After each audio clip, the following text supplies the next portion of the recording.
Don't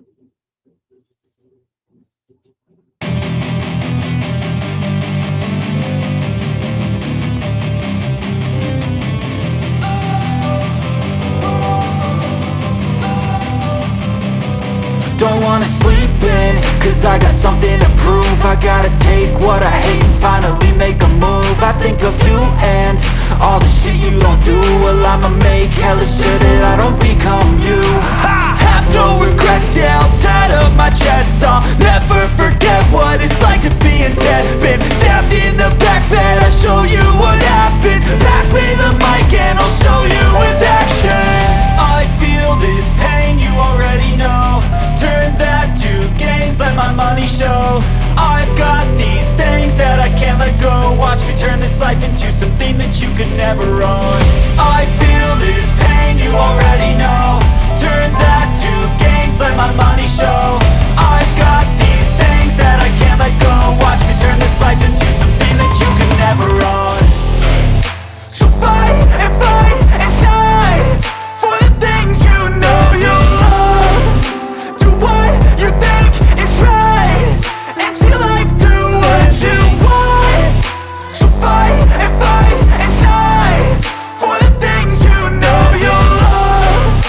Do what you think is right and see life do what you want. So give me all the scars, I'm a human being. Cover them with tattoos so you can't see. Knew it from the start, you had problems with me and the things I could be, I just wish I had seen. I feel this pain, you already know. Turn that to gains, let my money show. I've got these things that I can't let go. Watch me turn this life into something that you can never own. I feel this pain, you already know. Turn that to gains, let my money show. I've got these things that I can't let go. Watch me turn this life into something that you can never own. So fight and die for the things you know you love. Do what you think is right and see life do what you want. So fight and die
All right, all right, all right. If that doesn't get you fired up, I don't know what will.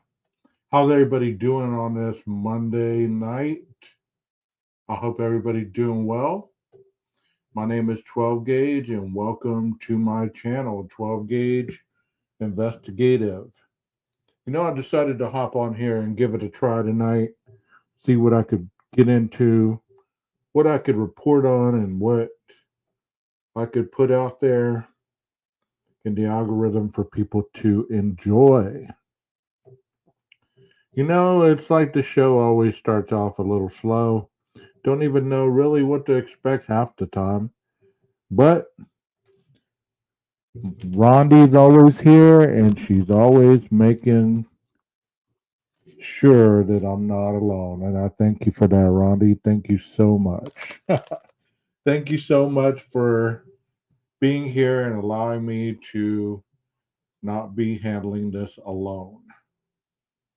So, I saw something about the individual that was arrested in the United Healthcare thing, and I wanted to talk a little bit about this because I don't know a lot about it, and I like watching the crime flicks, you know. So let's go ahead and start it. Just you and I, Rondi.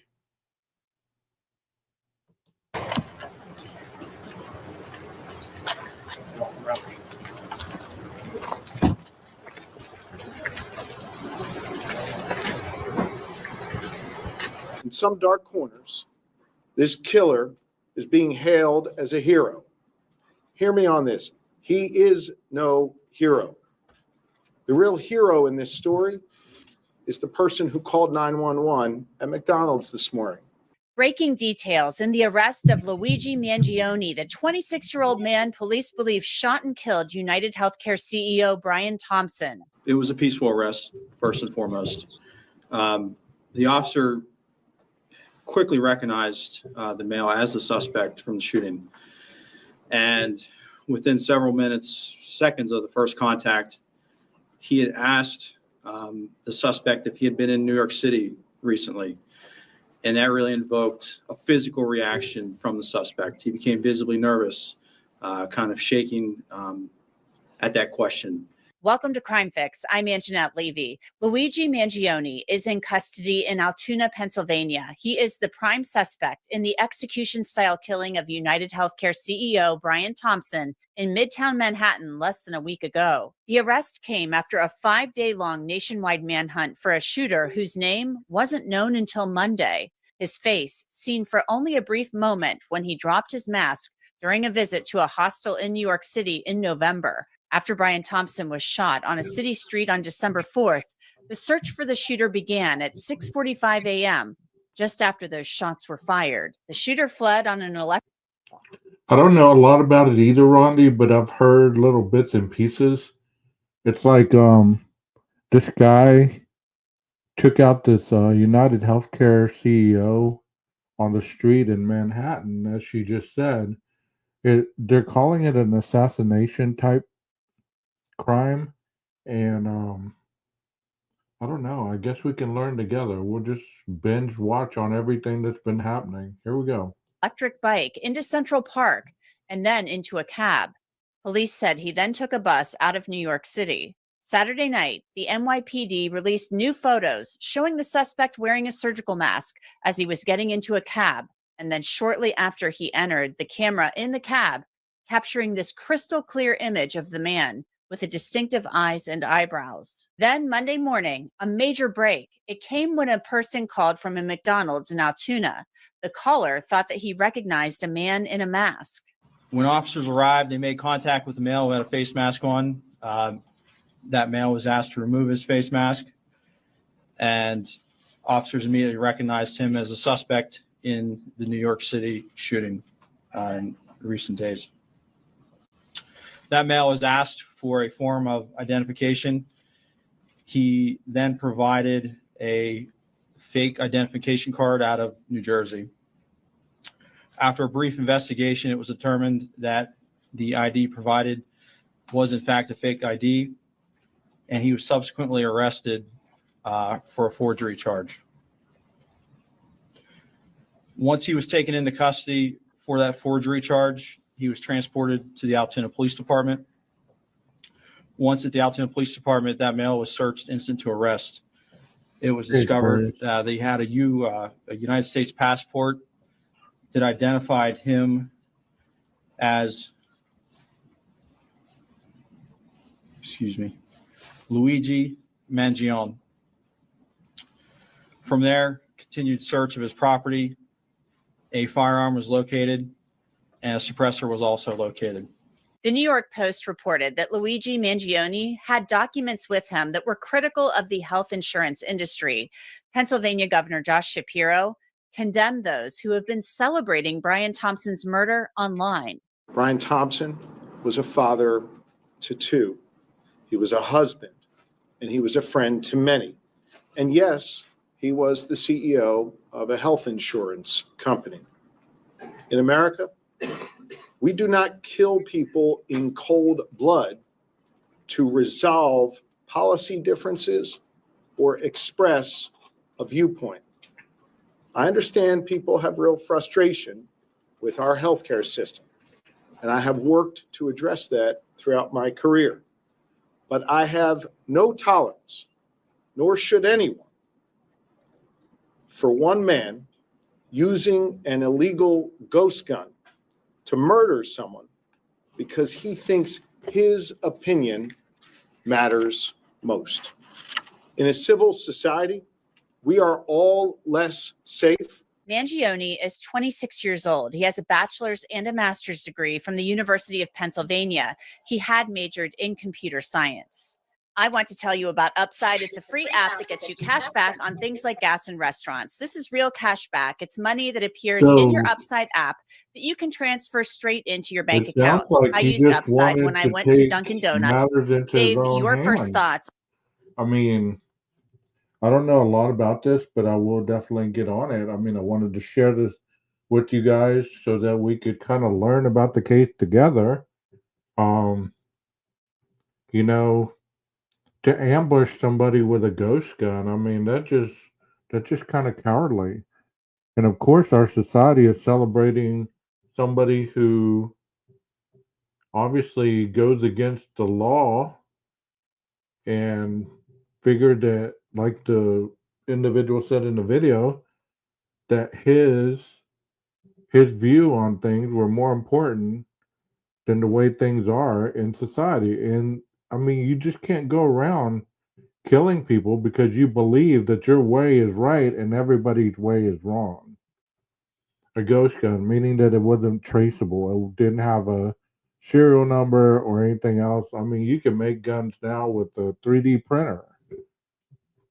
You know, it's very easy to make a gun these days. On this arrest. Well, it's exactly what you expect to happen when you have law enforcement put all merits to bear, rubber to the road. The work that was done to get this person, at least a photo of him, was immense. It was a massive amount of work being done to go through all that video surveillance and the footage and the like. And to have it culminate to this apprehension, and eventually it looks like they're going to charge him with the murder. It's what you expected with the police department to do. When we look for someone, they're going to find them. The McDonald's, the person at the McDonald's is what really gets me. I mean, that is just so impressive to me.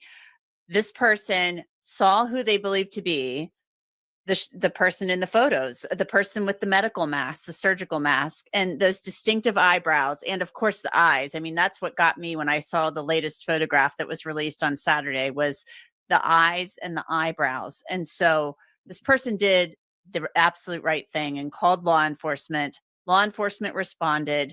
They asked the person to take the mask down. They asked for ID. They said it was a fake ID. They went from there, and they're saying they found a ghost gun on him, which is incredibly disturbing because that's something that you could just make with a 3D printer. Yeah, absolutely. That's the other thing. And, expecting the fact that you were possibly, committed a murder and you keep the weapon with you, that's very telling in the fact that either he couldn't make a gun again. It was something he treasured a little bit. It operated, I guess, to what he thought it would. And was there anything beyond what he did on Wednesday morning Was he thinking anything further than that? Because, you know, when you look at the manifesto, and apparently they're just doing a little digging on him, his anger toward corporations and the healthcare system was very vitriol, and that's something to be concerned about. But I will tell you, if the amount of work that was put in to get that photo out and to have someone call, that's why detectives, good old fashioned police work, sometimes, even though all the technology is out there, it trumps it. And that video, that photo, thankfully somebody did say something, and it's great that they found somebody in Altoona, Pennsylvania, who saw it and Mhm. called in. That is what is so amazing to me. I mean, with social media, with YouTube, all of these different ways that we communicate these days, and they put information out. Obviously, somebody saw the photo and they called. Had that person not called, had they not seen the photo, this person, the suspect, he's not, doesn't sound like he's formally charged just yet, would still be on the loose. Yeah, that's the thing. Like I said, this person is dangerous.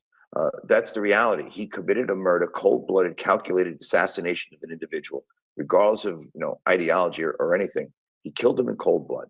He's he's out in the streets of New York. Then he gets on, looks like he gets on the bus, and the benefit of the technology out there to be able to track him from pre-shooting to post-shooting and thereafter is beneficial. But again, I mean, I think that's amazing. Like with license plate readers, facial recognition. I mean, if you have a Facebook page and somebody even thinks that you're the person and you have a Facebook page, they're going to go through the social media like no other. I mean, they're going to find out who you are. There's no running from the law very long these days. I mean, seriously, there's a lot of manpower that goes into catching somebody who commit these types of crimes, and it's not gonna ever stop. It's not like they're gonna get tired of looking and just say, well, we're just gonna cut our losses. again, if it's not the public that's involved, no matter how many photos we have, how many stills we have out there, how many videos out there, if the public does not engage in helping the police apprehend people like this, murderers, it's much harder in law enforcement to do. Law enforcement said that this investigation is not over. There are still a lot of questions. How did the shooter know that Brian Thompson be the location where he was? And they're still looking into whether or not there were potential accomplices here. What is your gut telling you on that? I mean, I don't know if I could get the schedule of a United Healthcare CEO and know that he would be out on the street at 6:44 in the morning on a Wednesday. I mean, where could he have gotten this information? Well, that's the big question: was this public information that was out there, that there was a conference going to be held, that he was going to be speaking at it? That's something that I think police are still looking at, as to how he knew that and why then and there. He could have done it any time while he was in New York. He waited to that moment to do it. How did he know he was going to be there at that time? He went there early enough to wait for him, so he knows he's going to be leaving the hotel or leaving where he is. So how to get this information? That's what I guarantee you they're looking into that also. As far as accomplices or people who participated or helped him in this, that's why you're going to scrub his social media accounts. You're going to do a background of everywhere he has been since he was apparently in Philadelphia. They went to Altoona. Everything along those lines, anything he's had, any cell phones that he had that he used, anything that he had communications with, is going to be looked at. As I said, it's not over. It isn't over, because you're 26 years old. How do you get a gun? Did you make it yourself? And if not, who helped you make it? Not only that, who helped you figure out where this person was going to be, the suspect was going to be at the time? The suspect gets there at the time of the shooting, within that half-hour time range. How did you know? Do you see this suspect eventually talking? Is this somebody that you see, he's a well-educated guy. He's 26 years old. What do y'all think so far of what you've heard? Hey, Jim, nice to see you in the chat, buddy. Long time. What do y'all think about what you've heard so far as this individual? Um, how the police were on him, how they, were able to get some kind of semblance of who the person might be? What do you think about this case so far? because I believe this is going to be a big one. Not that I'm going to talk about it every day, but I believe it's going to be a big one.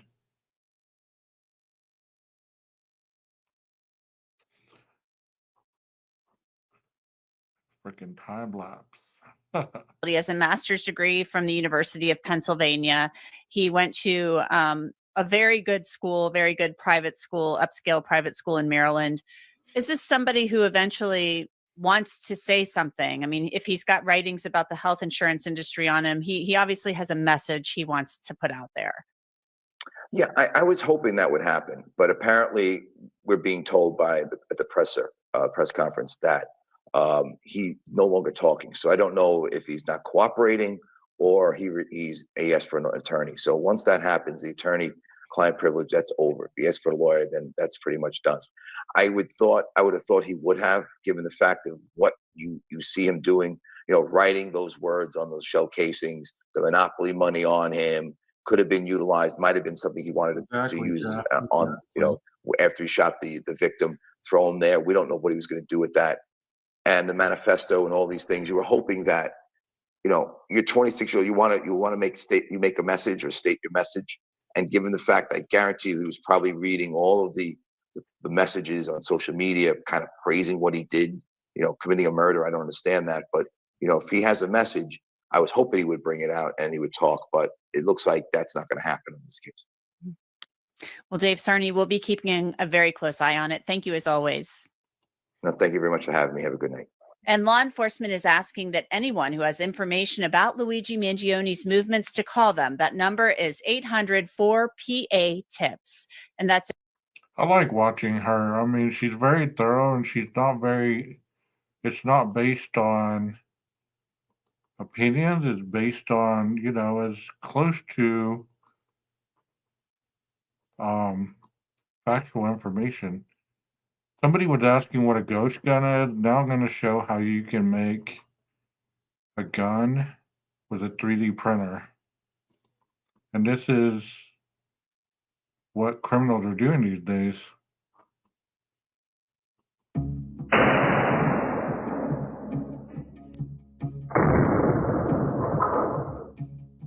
This is FGC-9. It's a semi-automatic carbine that shoots 9mm ammunition. FGC-9 has a 4.5-inch barrel and can reliably shoot down targets at medium range. And you know what the most dangerous thing about it is? Anyone who has $400 and a knowledge of firearms can make one at home. When commercial 3D printers first hit the market, they offered people the freedom to manufacture whatever they want in the comfort of their homes. And 3D printing enthusiasts took advantage of that freedom by printing some of the most creative and useful tools: household items, spare parts for machines, and eventually, guns. Designed in 2013, Liberator was the first example of a fully 3D printed pistol. By today's standards, it looks crude. It can only shoot one .380 ACP cartridge, has a tendency to explode, and it is far from accurate. Still, Liberator started a trend that would grow in the upcoming years and pretty much created the concept of 3D printable ghost guns. They are nowhere near as reliable or durable as conventionally manufactured guns, but 3D printed ghost guns are untraceable and can circumvent gun control as they can be made at home. What do you think about this, chat? Do you think this is something that is beneficial to society, or do you feel that this is just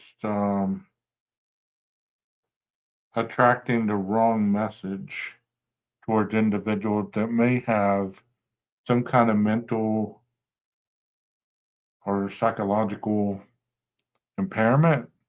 They just print themselves a gun and go and use it on somebody. I mean, it's not just a gun. 3D printing, you can make almost anything. I don't think so either. I mean, because you know who's printing these out? Kids. I saw this 8-year-old that was arrested with a whole plethora of weapons in his house. They didn't have any cartridges or anything in them, but they were just a shell. Um, so it's, they sell them to their friends buy them, and they're untraceable to an extent, I would believe. Let's see what they say about them. Granted, they are not as easy to make as the media suggests. You still need to have a 3D printer, a spool of filament, and a comprehensive understanding of how firearms work.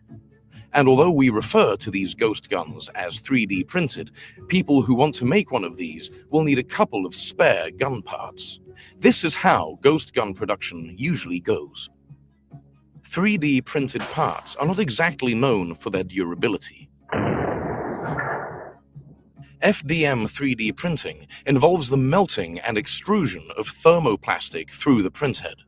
Each part is made with the deposition of thin layers. Depending on how good the adhesion was, these layer lines can be a weak point in the 3D printed part because the layers are always in danger of being separated.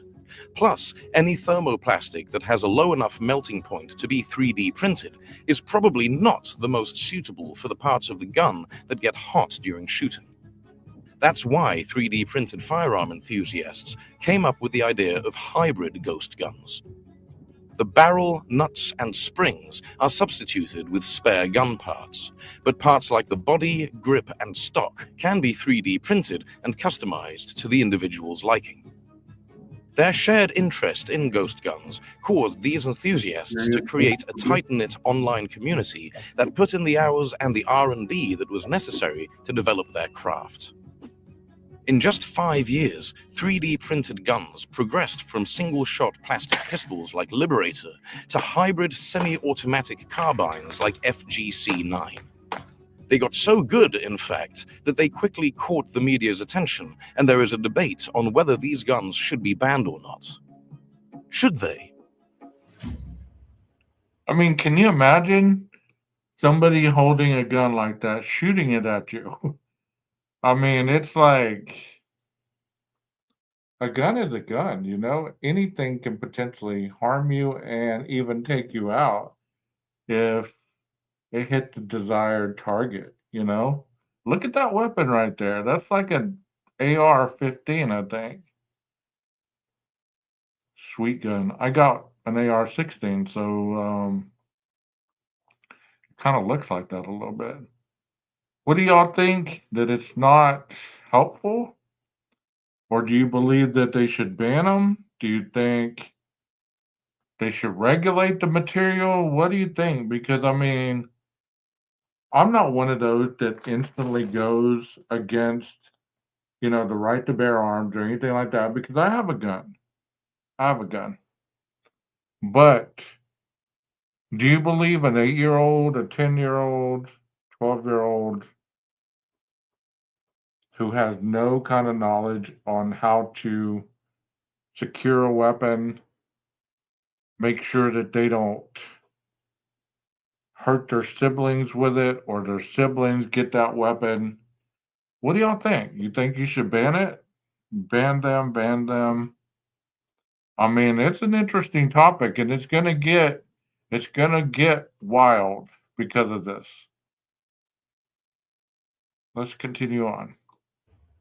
Tomorrow morning, the sun will be shining, the birds will be singing, and anyone will be able to legally download instructions to 3D print their own fully functional plastic gun. What could possibly go wrong? Even if you believe in the First Amendment, there are a couple of points that make 3D printed ghost guns a little shady. Firstly, they can't be traced. They are not registered or regulated, don't have serial numbers, and are hard to trace with forensic firearm examinations. According to the CDC, 48,830 people died due to gun-related injuries in 2021. When these numbers are so high, is it smart to have so many unregistered, unregulated guns around? The aforementioned durability issues also pose a threat to novice hobbyists because these guns are prone to misfiring and sometimes even exploding in people's hands. Beyond that, their appearance can be a problem. If you take a look at the 3D printed guns the community makes, you will realize that they often look like toys due to their bright colors and plastic exteriors. They do. They are the size of a Lego, come in colors of the rainbow, and in seconds can turn America's most popular handgun from firing like this to this. Holy shit. The truth is, there is no reliable way of banning or regulating 3D printed Let me ghost guns. rewind that. You can't really regulate something people do. The truth is, there is no Firing like this to this. The truth is, there is no reliable way of banning Wow. or regulating 3D printed ghost guns. You can't really regulate something people do behind closed doors with their own personal 3D printers. And the parts that are not 3D printed are pretty easy to find. Ghost guns have already started showing up at crime scenes, and multiple people in different countries have been arrested for possessing them. And as they get better and better, it's only a matter of time before we start hearing about 3D printed gun violence on the news. These ghost guns are the new wave of American gun violence.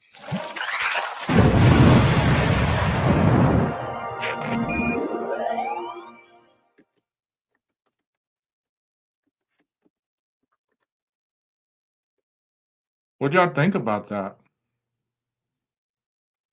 What'd y'all think about that? Oh, we have a crime out of Ala Vista. And if y'all watched my live or my upload earlier, that's where Elliot Rodger did his thing. Let's look at some of these stories about these individuals with these ghost guns. Officers arrested a Goleta teen suspected of brandishing a ghost gun. It happened in Isla Vista, they say, on Saturday night. A ghost gun is a gun without a legal serial number. Deputies say it happened on the 6600 block of Del Playa Drive around 11:20 Saturday night. They say they got reports of a man waving a gun in the air at a party. They noticed a man matching the description with a gun in his waistband. That's when they say they found the 19-year-old who tried to run, but they caught up with him. And they found an unloaded 9mm ghost gun, they say, and 2 rounds of live ammo in his pockets. He was booked at the main jail. 2 rounds. He must have been a pretty good shot, I guess. Let me see if I can find that one where that boy. Maybe this one. This one right here, maybe.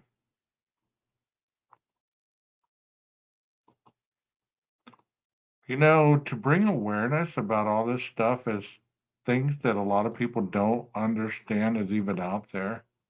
I don't know why more people don't talk about this on true crime.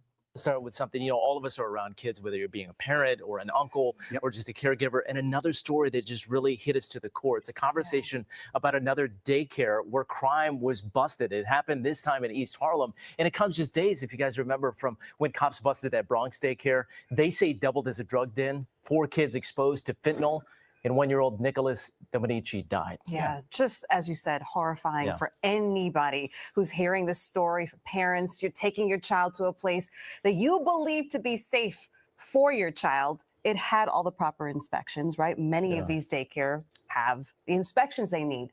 You leave your child there and you expect them to be okay when you come back, but this is just frightening, and it's so sad that this is what's happening. Yeah, and we can talk about inspections and that all day long, but what world are we allowing and that we are living in that allows these this kind of violent crime to be around our most vulnerable population, our children? So we're going to talk about all that. Yeah, first, so the case in the Bronx we know was fentanyl. It was drugs. In this case in East Harlem, we're hearing it was a ghost gun operation. Ghost guns found sitting in a room that was unlocked and accessible to the kids.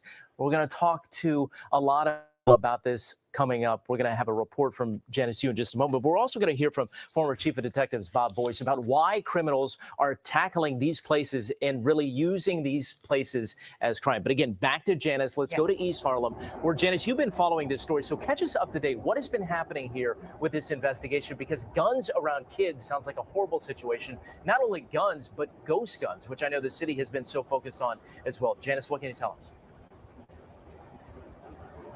Yeah, good morning, guys. Obviously, a lot of problems with ghost guns in general. But as you guys mentioned, I mean, this has only made that much worse because this was found in a place that was easily accessible to children. I mean, just think about that. Luckily, no children were hurt, but again, totally accessible to children. So that is the scary part. And that has city officials starting this conversation about how do we prevent things like this from happening? How do we change up the daycare inspections that are happening to look for things that they haven't had to look for in the past, things like fentanyl, as well as ghost guns. So in the case here in East. Did y'all ever think we'd get to a time in our existence where we would have to have metal detectors at daycares? Or not even metal detectors, because unless this gun has any pieces of metal, it's not going to be detected. It's all, plastic or whatever the stuff is. I'm naive to it, so I haven't done a lot of research on it. But did you ever think we'd have to have drug dogs at a daycare? A daycare. We're not talking about elementary. We're not talking about junior high. We're not talking about high school or even college. We're talking about daycares. Let that sink in a minute. Look at that gun right there at a daycare. East Harlem, an 18-year-old was arrested. Karen Coley, he's actually the son of the daycare owner here. He's facing several charges of criminal possession of a weapon, endangering the welfare of a child, as well as manufacturing a gun. His bail set at $300,000. Now, when authorities went inside, this was all part of an ongoing investigation, so they didn't stumble upon this place randomly. It was something that they were looking into. And when they went into this apartment-based daycare, they found 3D printed guns, they found gun parts, they found several loaded magazines, and of course, that 3D printer. And this was all found behind an unlocked door. Again, that is the thing here. This is happening inside of a daycare. And also, if a child just happened to wander in there, they could have gotten their hands on these guns. So officials say the increased popularity of these ghost guns is certainly a concerning problem. And they stress that this is just as dangerous as a gun that you could buy, at a store. Just because they're manufactured in a home doesn't necessarily make them any less dangerous. This is a heartbreaking scenario. You got an 18-year-old in his room, 3D printer. He's not making little robotic toys. He's making guns. When made well, ghost guns and 3D printed firearms operate just like commercial firearms. Today is a call to action. We are talking to the parents. Please check out what your kids are up to. Monitor the internet activities. We just want to really say to the parents who are dropping their children off every day that we are going to remain vigilant. We're going to continually modify the rules like they have been modified throughout the years to stay ahead of bad people that are doing bad things. You know what's sad is it's like the war on drugs. You can do just so much, but there's so many people, so many different people with the mentality that,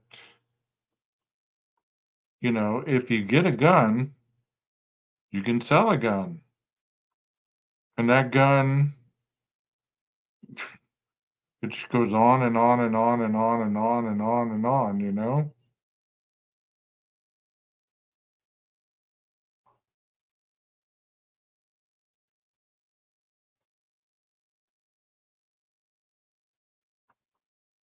We'll do one more.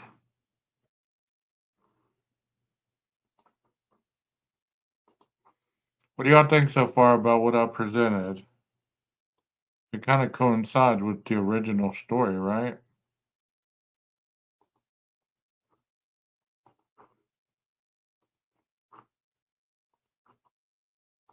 Story in Racine today is a 14-year-old is in police custody. They say he had a fully automatic and completely untraceable ghost gun. Stephanie Haynes joins us live from Racine to explain. Steph? Racine police say a ghost gun is a gun without a serial number, so it's untraceable and it's typically assembled at home with online gun kits that you can buy right on the internet. So take a look at these photos that Racine police posted on social media. You can see a picture of the gun there. It's a 9mm pistol with a full auto selector switch and a magazine that holds 40 rounds. So Racine police say, as you said, this is a 14-year-old who had in his hands a fully automatic ghost gun. Wisconsin's Attorney General Josh Kaul says these ghost guns make it easier for people to get guns illegally, and it makes it more difficult for investigators to solve crimes. And for a bit more context, this is something the federal government is trying to crack down on. The White House says last year, law enforcement agencies across the country reported about 20,000 suspected ghost guns that they recovered. That's 10 times more than what were reported in 2016. And Racine police say this is becoming part of their daily reality as they investigate the violence in the community. And so if you see something, they want you to report it to them.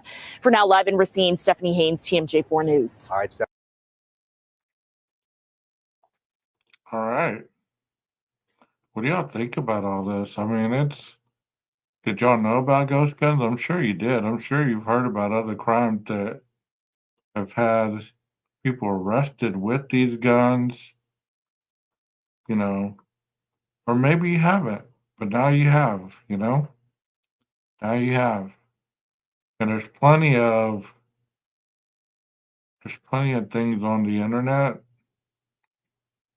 that can teach these people with malicious intent to just hurt people. So you got to be hyper vigilant. Well, thank you so much for being here, everybody. I hope you guys have a wonderful night. See y'all soon.